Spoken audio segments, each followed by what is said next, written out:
Morning. Hey, so I had some things on my heart and my mind that I wanted to share this morning and ask that you would join with me in prayer and in thought and in energies. And that's chiefly this, is that there's a lot of fear out there right now. Rightly so. There's a lot of big things happening on planet Earth. But if we allow fear to grip us and constrict us and we pull back because of that, I think it's going to have much bigger consequence than any of us realize, not only on us personally and on our families, but also on the people around us. So I feel like any of us who have a voice need to stand up and speak to what I'm about to speak to right now, and that is, this is our opportunity.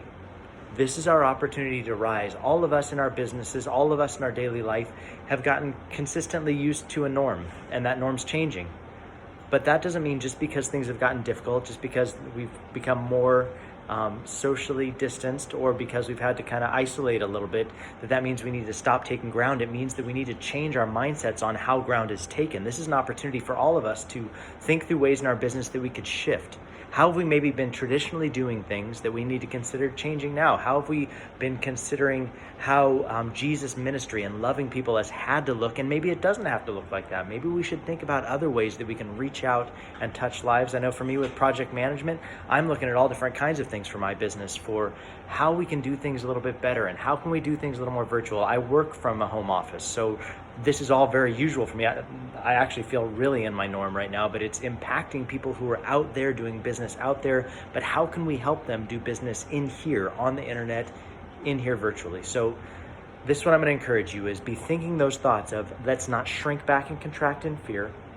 Let's think about how we can take ground and use this as an opportunity to actually be a platform to build our business in new venues and new revenue streams that maybe we hadn't considered before. But I also want to invite you into something that a friend of mine and a dear friend and a client of mine named Pete Vargas is doing at 1 o'clock every day for the next 21 days. 1 o'clock Pacific Standard Time, Pete Vargas is doing a prayer time, calling everybody to pray. You know, we as believers have the calling to pray for our nation, to pray for our leaders, to pray for situations. And that's what this call is all about. So I'm going to be 15 or 20 minutes a day, 1 p.m. Pacific Standard for the next 21 days. So I'm going to be on the call. I'm going to drop the invite down below. If you want to jump on the call, we would love to have you join us. But let's come together and really pray. Maybe you don't know what you think about God or what you think about Jesus or where that all fits. I'd invite you still to come to the call for the sake of just saying, hey, I'd like to be a part of something pushing back on fear, pushing back on the difficulties in our country, and really encouraging each other to level up. So I'm encouraging you, level up.